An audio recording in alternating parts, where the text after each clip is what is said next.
The end of the world isn't all fire and brimstone. It's all about looking at it in a different kind of light. If you have beer, things get better. If you have beer in a safe place, it gets even better than that. I'm Cameron Carlson with the Zombie Research Society. In this video, I'm going to show you how to make your own fermented brew for those times that it's just a little stressful. So, in that case, cheers to the end of the world. Welcome to the Zombie Files.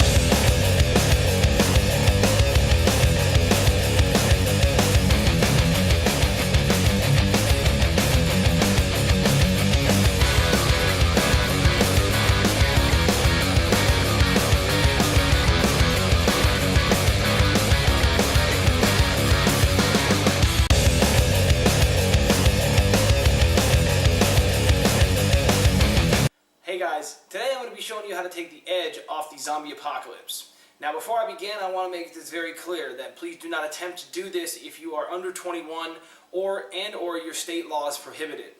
So today we're going to be doing something that I like to call apocalyptic brew. You may have been on the run for days at a time, you're stressed out, you've lost some people in your group, and everybody around you is just getting tired and the morale is down. Well, I'm here to tell you that there's one very simple way to make sure that all that turns around. By brewing a little bit of homemade beer. In our case, what we're going to be using is things that we naturally find out in the wild. First thing you need, some type of fruit. Today we're going to be using oranges. Why? Because oranges, depending on what part of the country you're in, are extremely plentiful. Now you can use apples, grapes, oranges, pears, passion fruits, you name it, you can use it. All right? It just has to be sweet, contain a lot of sugar. So from our case, we're going to be using about, 13 pounds or so. We're going to be making about 1.5 gallons of home brew. Another thing you're going to need is a bucket or something to ferment it in. This just happens to be one of mine. I know you're not going to have this really during the zombie apocalypse unless you actually bring it with you or you find it. So for your case or anybody else's case out there, you can use a pot, you can use a garbage can, you can use anything that contains or can hold liquid, okay? So for our case, we have a little 3-gallon fermenter. Next thing you're going to need is yeast. So right now, we have the Red Star bread yeast, okay? This can be found at any grocery store. So during the zombie apocalypse, you can just go ahead and go into a grocery store if it's not overrun by zombies. If it is, then this won't be an option. You might be able to find it someplace else. However, what you can do is once we have all the stuff into the container, you can actually just leave it out in the open. Wild yeast will impregnate the wash that we make and begin to produce alcohol. All right? So yeast is not an issue. You can actually leave it out without any harmful effects. Just make sure you don't get any bugs or anything in it. Otherwise, you'll drink bugs. That's gross. So you can use that. So for our purpose today, we're going to use a packet of yeast, some oranges, and this bucket right here. So for now, what we got to do is we have to extract the orange juice from the oranges, which means you have to squeeze it. So I'm going to go ahead and squeeze these right quick into the bucket. Once I'm done, I'll come back and I'll show you what we got. Stay tuned. Hey guys, we're back. So the 13 pounds of oranges that we decided to use to do our apocalypse brew have been peeled, have been juiced, have been put in the bucket, and this is what it looks like. You can see all that juice in there. That's about 1 gallon. Okay, so if you want to take a look inside, that's what it's going to look like, just typical orange juice. Anyway, so now what we got to do is take our yeast, we're going to take this, we're going to put it inside there. That's it. Nothing else. Okay? So shake it up, open the packet up,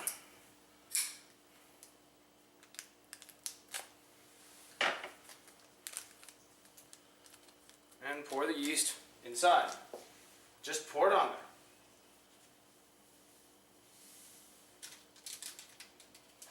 there. And two things you got to do. One, you got to stir it up. Okay? So we'll stir it up with, just stir it up real quick.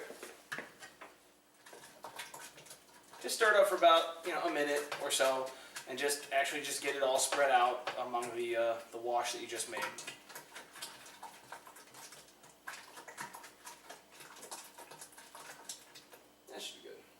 Alright, so now that you have your wash stirred up,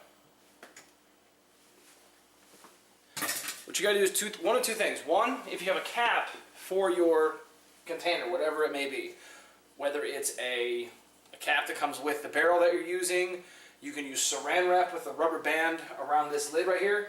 If you use a rubber band and a piece of saran wrap, a plastic bag, a balloon, anything like that, you're going to want to put a rubber band around it, and then you're also going to want to poke about 2 to 3 holes or 4 holes in the top of it. That way the CO2 that the yeast is actually producing by eating the sugar, by converting it into ethanol, that produces carbon dioxide, and it has to have a way to escape. Otherwise the pressure is going to build up and it's going to blow whatever you have off, and then you're out of luck. Another thing that you're going to do is, the way that you know that you're done with it, it's going to take about 7 days. Okay, so from start to finish, when you put the yeast in this thing, it's going to take about 7 days depending on how warm it is. Okay, the warmer it is, the less time it takes for the yeast to ferment and complete the conversion from sugar to alcohol. So, in order to understand when it's done, you just can't look at it and say, yeah, it's done. You know, that's not the way it works. So if you have something like this, like a large opening like this, you can do exactly what we just said and use a plastic bag. Okay? When you put the plastic bag on there, you're going to put it on there pretty good with a rubber band or a piece of bark that you can tie it with, anytime, like a shoelace, anything you want. But what it's going to do is you're going to see that bag start to inflate because of all the CO2 gas it's given off by the yeast. So when that bag starts to inflate, you'll see it. And it'll inflate, it'll drop. It'll inflate, it'll drop. Once it's done inflating and just sits there on top, you're done. Okay? So if you have just a lid and you don't have any way to do that, let it sit for 7 days. If it smells bitter at the end, you've got alcohol in there and you're done. You've made apocalyptic brew. Anyway, so what we're going to do is we're going to put our cap on loosely. Right, you don't want to put it on there tight because you're obviously going to, otherwise you'll blow it off. So you just let it sit. You can hear it, it's actually loose. Okay? And that's it. That's how you make apocalyptic brew. We'll come back in about 7 days, we'll check it, and then I'll try it with you, to make sure that it's good. And then that's it. Now you can have a party during the zombie apocalypse. Even though it might not be fantastic, it's going to have alcohol in it, regardless of how you look at it. So, anyway, we'll come back in 7 days and we'll check on it, and we'll be good to go. So, I hope you like this video, and we'll come back in approximately a week. We'll check on it, we'll have some, and we'll have a good time. I'm Cameron Carlson for the Zombie Research Society. Thanks for watching the Zombie Files. Remember, what you don't know can eat you.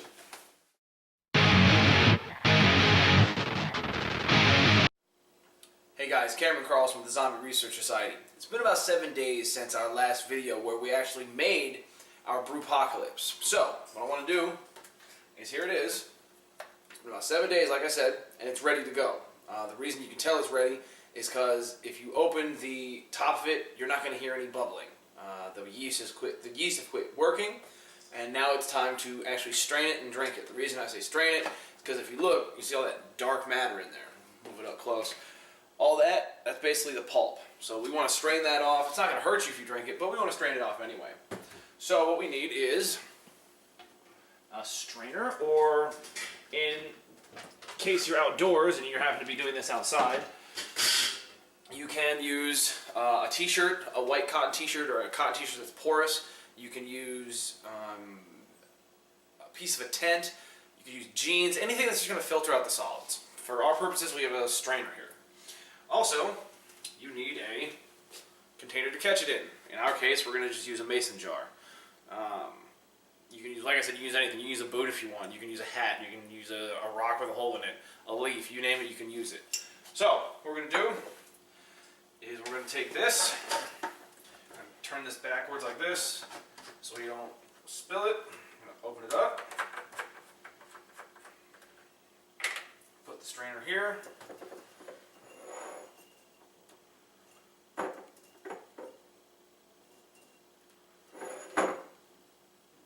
Said than done. There we go. And we're just going to pour.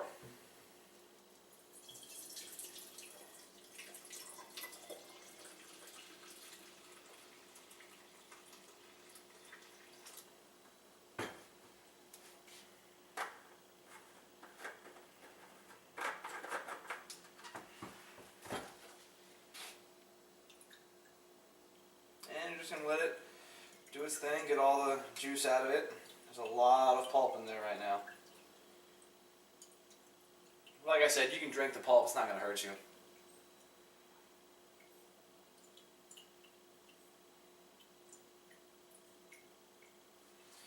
Take that over to the sink.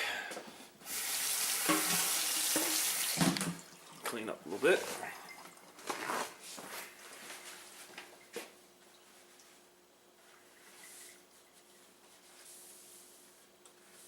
So guys, there it is.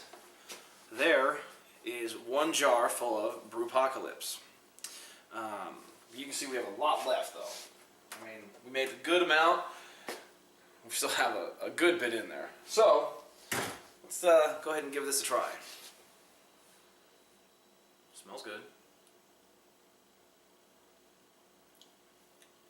Oh. Yeah, sour. Definitely got alcohol in it though. So, but if you're out in the woods and you're running away, I don't think taste is going to be a huge problem. Anyway, thanks a lot for watching this installment of the Zombie Files, and here's cheers to the apocalypse. Right on. It's good stuff.